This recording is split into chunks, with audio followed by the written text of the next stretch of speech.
ভারতবর্ষের সবচেয়ে সুন্দর জায়গাগুলোর মধ্যে একটি এবং প্রকৃতির এতটা কাছাকাছি এ হলো পেহেলগাম।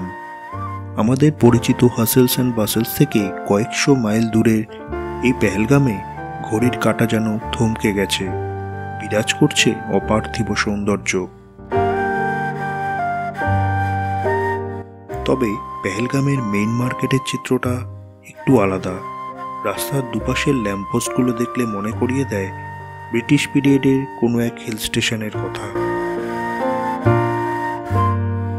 ভ্যালি অফ শেফার্ড নামে পরিচিত এই পেহেলগাম আক্ষরিক অর্থেই যেন স্বর্গ। গল্প ও সিনেমায় দেখা কাশ্মীরের অধিকাংশ দৃশ্যই এই অসম্ভব সুন্দর উপত্যকার। আর পেহেলগাম আসলে প্রথমেই যে জিনিসটি আপনি নোটিস করবেন তা হলো পুরো পেহেলগাম জুড়ে বয়ে চলা লিডার নদীর শব্দ, যা আপনাকে প্রকৃতির সান্নিধ্য উপলব্ধি করাবে। আর শুধু লিডারই নয়, তার যোগ্য সঙ্গী হিসাবে এখানে বইছে শেষনাগ নদীও। আর পেহেলগামে যখন 2 দিন থাকবই, তখন কেন না এই নদীর পার্কেই বেছে নেওয়া যাক। তাই খুঁজে খুঁজে গিয়ে উঠলাম প্যারাডাইস গেস্ট হাউসে। এর পাশ দিয়েই বয়ে চলেছে লিডার নদী, অদ্ভুত স্বচ্ছতার জল। পেহেলগামে একটা সুন্দর সকালে এক কাপ চায়ের সাথে আপনাদের সবাইকে সুপ্রভাত জানাচ্ছি। অসাধারণ সুন্দর একটা লোকেশন, মানে জাস্ট আমাদের রিসর্টটার পাশেই রয়েছে এরকম নদী বয়ে যাচ্ছে, তার পিছনেই হচ্ছে আমাদের রিসর্টটা। রিসর্ট থেকে বেরোলেই জাস্ট হচ্ছে নদীটা, দেখুন কি সুন্দর লাগছে। এদিকে পাখিগুলো এসে বসছে নদীর জলে, নদী থেকে জল খাচ্ছে। গাছের পাতাগুলোর কালারটা জাস্ট দেখুন, অসাধারণ লাগছে। ওই পাশেও একটা রিসর্ট রয়েছে আর উপর দিয়ে একটা রাস্তা গেছে। তো এই রিসর্টটার কিন্তু বেশ বড় প্রপার্টিটা, আর এদিকটাতে হচ্ছে ওনাদের রিসর্টটা, আর এই পাশটাতে ওনারা লিজ দিয়েছেন মেট্রোলজিক্যাল ডিপার্টমেন্টকে। এখানে হচ্ছে ওনাদের মেশিনারিজগুলো রাখা রয়েছে দেখুন। আর এই ঘরটা হচ্ছে ওনাদের মেট্রোলজিক্যাল ডিপার্টমেন্টকে লিজ দেওয়া রয়েছে। এখানে বোর্ডও টানানো রয়েছে। তো এখানকার যে ওয়েদার ফোরকাস্টটা সেটা কিন্তু এই অফিসটা থেকেই হয়। 20 অক্টোবর প্যারাডাইস গেস্ট হাউসের অসম্ভব সিনিক একটা লোকেশনে দিনটি শুরু করেছিলাম ব্যাট আর বলের সাথে। কিন্তু গল্পের শুরু তার একদিন আগে, অর্থাৎ 19 October. Good morning and welcome back to the channel. আজকে হচ্ছে 19 অক্টোবর, একটা নতুন ব্লগে আপনাদের সবাইকে স্বাগত। শ্রীনগরে আমরা খুব ভালো 5টা দিন কাটিয়ে আজকে আমরা যাচ্ছি পেহেলগামের উদ্দেশ্যে। শ্রীনগর থেকে বেরিয়ে সেদিন আমরা 3 বার দাঁড়িয়েছিলাম, না হলে যে মিস হয়ে যেত কাশ্মীরের সাথে ওতপ্রোতভাবে জড়িত 3টি জীবিকার সান্নিধ্য। তার প্রথমটি হলো কাশ্মীরি ড্রাই ফ্রুটস, চেখে দেখে তারপর কেনা, সময় তো একটু লাগবেই। এরপর কাশ্মীরের ব্যাট ফ্যাক্টরি, ক্রিকেট প্রেমী মানুষের কাছে যা স্বর্গের চেয়ে কিছু কম নয়। উইলো কাট প্রসেসিং থেকে কমপ্লিট ব্যাট তৈরি সবই ঘুরে দেখালেন ফ্যাক্টরির এক কর্মী।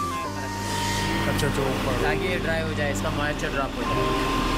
मॉइस्चर ड्रॉप होने के बाद हम उसकी ग्रेडिंग कर लेते हैं। ग्रेडिंग किस बेस पे कर रहे हैं? ये जो लाइनर्स है ना, इनको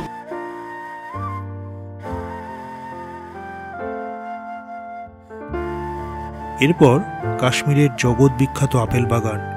মাসটা অক্টোবর, তাই গাছ ছিল লাল, সবুজ, সোনালি আপেলে ভরা।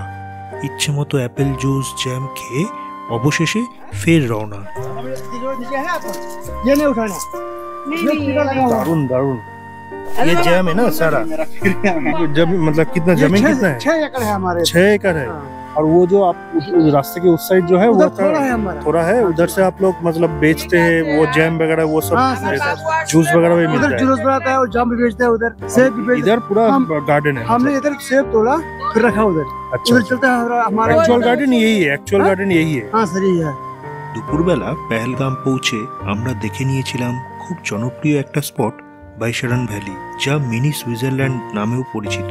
যদিও সেখানে পৌঁছানোর অভিজ্ঞতা খুব একটা সুখকর ছিল না। আমরা পেহেলগামতে পৌঁছে হোটেলে ঢুকে গেছি। হোটেলে ঢুকে দেরি করিনি, কারণ আমাদের অলরেডি দেরি হয়ে গেছিলো। আমরা হোটেল থেকেই ঘোড়া বুক করে নিয়েছি। আমাদের প্রত্যেকটা ঘোড়া 1000 টাকা করে নিয়েছে।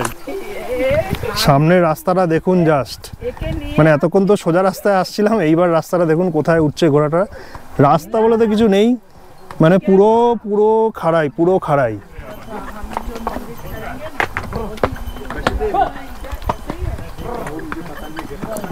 কি অবস্থা, কিভাবে যাচ্ছি, ভয়, হৃৎপিণ্ড মনে হচ্ছে হাতে চলে আসবে, এরকম ভয় লাগছে। বাট ওরা কিন্তু খুবই ইজিলি উঠে যাচ্ছে, মানে আমাদের খুব একটা কষ্ট কিছু হচ্ছে না, বাস ভয় লাগছে আর কি। দেখুন ছায়াটা দিয়ে কি মনে হচ্ছে বিশাল ঘোড়সাওয়ারি হয়ে গেছি আমি আর কি। দেখুন আয়ানও কিন্তু ভয় না পেয়ে দারুণ রাইডিং করছে। তো কিছুক্ষণ এই রাস্তায় সত্যি ওঠাটা খুবই চাপের। তো ওরাও একটা জন্তু আর কি, ওদের প্রচুর পরিমাণে জল তেষ্টা পাচ্ছে, যেখানে জল পাচ্ছে দাঁড়িয়ে যাচ্ছে আর কি। এখন জল খাচ্ছিল, ওর জল খাওয়া হয়ে গেছে, এখন বাকি দুটো খাচ্ছে। তো ওই ভাইয়া বলছিল যে এই তিনটে হচ্ছে মানে ফ্রেন্ড আর কি, তো এরা তিনজনে যেখানে যায় একসাথে যায়। তো তিনজনের যতক্ষণ না হবে খাওয়া এরা যাবে না কিন্তু। তো ভালোই হয়েছে, আমরা তিনজন তিনটে ঘোড়া পেয়েছি, ওরা একসাথেই যাবে। ওখানে প্রীতির আর আয়নের ঘোড়াটা এখন জল খাচ্ছে, এবার প্রীতিরটা খাবে, আর আমারটা জল খাওয়া হয়ে গেছে, এখন ও ঘাস খাচ্ছে। যে কানি মার্গে, এটা কানি মানে হচ্ছে পাথর, আর মার্গ হচ্ছে ময়দান। এখানে প্রচুর পাথর রয়েছে, এখানে যখন বরফ পড়ে আর কি তখন কিন্তু এখানে স্লেজ গাড়ি টাড়ি চলে। তো এটা একটা পয়েন্ট বলছে, বাট সেরকম কিছু নেই আর কি, মানে ঘোড়াটা মাঝে মাঝে এদিক ওদিক করছে, বাট ল্যান্ডস্কেপটা দেখতে বেশ ভালো লাগে, কিন্তু ভয়ও লাগে। দেখুন কোথা দিয়ে যাচ্ছে, সোজা রাস্তা ছেড়ে একদম কোনা দিয়ে যাচ্ছে, ভয় লাগে না বলুন তো? আর আমার ঘোড়াটা হচ্ছে সবচেয়ে বড় আর লম্বা ঘোড়া, মানে আমি ঘোড়াটার উপরে উঠে ওদের সবার থেকে উঁচু লাগছে। আর আমার ঘোড়াটা না মাঝে মাঝে রাস্তা ছেড়ে এদিকে ওদিকে সেদিকে উঠে যাচ্ছে, উপরে চলে যাচ্ছে, খাদের পাশে চলে যাচ্ছে, মানে যাতা করছে ঘোড়াটা।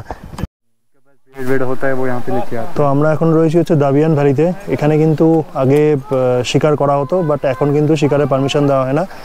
এখানে শীতকালে মানে ওপর থেকে কিন্তু লেপার্ড টেপার্ড নেমে আসে, তো তখন কিন্তু এখানে আসতে দেয় না, তখন কিন্তু বন্ধ হয়ে যায়। তো এখানেই কিন্তু হরি সিং শিকার করতে আসতেন, এবং যেটা মানে কথিত আছে যে এখানেই উনি বাঘ আর হরিণকে একসঙ্গে মেরেছিলেন।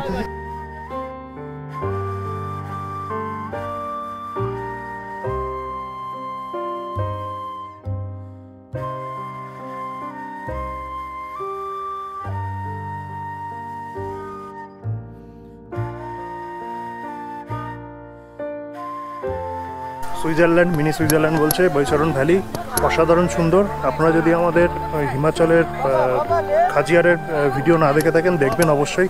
ওখানেও কিন্তু ঠিক এরকম খাজিয়ারের মাঠটাও কিন্তু ঠিক এরকমই, বাট ওটা আরেকটু বড় ছিল, মাঝখানে একটা লেক ছিল, এখানে লেক নেই, ওখানে একটা মন্দির আছে।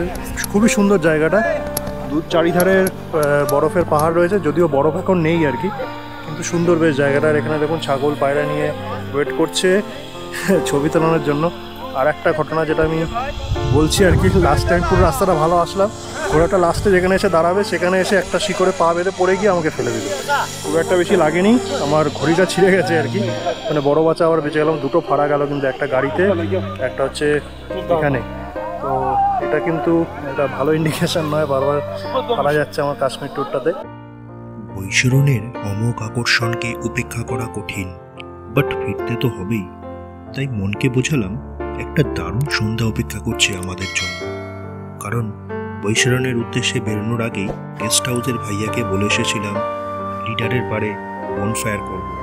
ফিরে গিয়ে দেখি সব ব্যবস্থা পাকা। দারুণ একটা সন্ধ্যা উপভোগ করে সারা রাতের অপেক্ষা আর একটা সুন্দর সকালের। চলুন ফিরে যাই যেখান থেকে শুরু করেছিলাম। হোটেলের লনে বেশ কিছুক্ষণ ক্রিকেট খেলে বেরিয়ে পড়লাম পেহেলগামের সাইট সিইং এর উদ্দেশ্যে। আর এই সাইট সিইং এর জন্য নিতে হবে এখানকার লোকাল ক্যাব, যার রেট ক্যাব ওয়াইজ সেট করা। আমরা বেরিয়ে পড়েছি আজকের সাইট সিইং এর জন্য। এখানে তো আমাদের নিজস্ব গাড়ি যাবে না, এখানে ইউনিয়নের গাড়ি নিতে হবে। হোটেল থেকেই গাড়ি ভাড়া করে নিয়েছি। আর মেনলি যেটা তিনটে পয়েন্ট লোকে দেখে, চন্দনবাড়ি, বেতাব ভ্যালি আর আরু ভ্যালি। হ্যাঁ, তো ওর মধ্যে এই সময়টা চন্দনবাড়িতে তো কোনো সেরকম বরফ টরফ পাবো না, তো আমরা সেই কারণে চন্দনবাড়িটা ক্যান্সেল করব। আপনার নাম কে দাদা? কুমার ভাই। আমরা কুমার ভাইয়ের গাড়িতে যাচ্ছি। আমাদের প্রথম গন্তব্য ছিল আরু ভ্যালি। আমরা এখন ঢুকলাম হচ্ছে আরু ভ্যালিতে। এখান দিয়ে গেট, এন্ট্রি ফি হচ্ছে বড়দের 30 টাকা করে, বাচ্চা 15 টাকা। বাট রাস্তাটা কিন্তু অসাধারণ ছিল। আমরা যে রাস্তা দিয়ে আসলাম, এই ভ্যালি ঠ্যালিগুলোর থেকেও রাস্তাগুলো ভালো। শীতের সময় দূরের ওই পাহাড়গুলোতে বরফ পড়লে না জানি কতই সুন্দর লাগে এই আরু ভ্যালিকে। বরফ থাকলে হয়তো আরেকটু বেশি ভালো লাগতো আমাদের এই আরু ভ্যালি।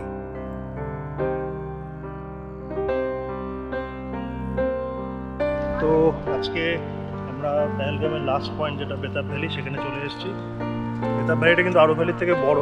এখানে কিন্তু টিকিটটাও বেশি, বড়দের 100 টাকা করে নিল, আর 6 থেকে 12 বছরের যারা বাচ্চারা আছে তাদের জন্য 50 টাকা করে টিকিট, আর 6 বছরের নিচের বাচ্চাদের কোনো টিকিট লাগবে না।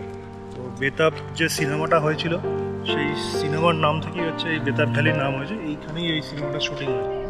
ছাগলকে চশমা পরিয়ে ছবি তোলাচ্ছে, দেখুন দেখুন কীভাবে করছে, ঘাড়ের ওপর ছাগলটাকে তুলে দিয়েছে।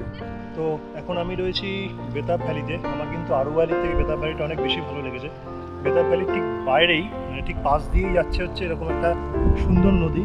মোস্ট প্রবাবলি এটা লিডার নদীই হবে, অথবা শেষ না। আমি যদি খুব ভুল করি আমাকে একটু ধরিয়ে দেবেন। তো এই জায়গাটা কিন্তু খুব সুন্দর লেগেছে আমার। পাশ দিয়ে এরকম ঘোড়াগুলো ঘুরে বেড়াচ্ছে, ওখানে শিপগুলো ঘুরে বেড়াচ্ছিল। আক্ষরিক অর্থেই কিন্তু এটা ভ্যালি অফ শেপার্ডস, যেটা আমাদের পেহেলগামকে বলা হয়। অসাধারণ সুন্দর এই জায়গাটা, মানে আমার কিন্তু বেশ ভালো লেগেছে। এই নীল জলের জন্যই কিন্তু আমি অক্টোবর মাসটাকে চুজ করেছিলাম। হলুদ পাতা আর নীল জল, এই কম্বিনেশনটা কিন্তু মারাত্মক, মানে আমার তো ব্যাপক লাগে। বরফের থেকেও আমি এই জিনিসটাকে বেশি এনজয় করি। ওরা সবাই ওদিকে ঘুরছে, আমি এদিকে একা বসে রয়েছি। 1 ঘন্টা টাইম দিয়েছে গাড়িওয়ালাটা। তো মানে আমার তো এই জায়গাটা ছেড়ে যেতেই ইচ্ছা করছে না।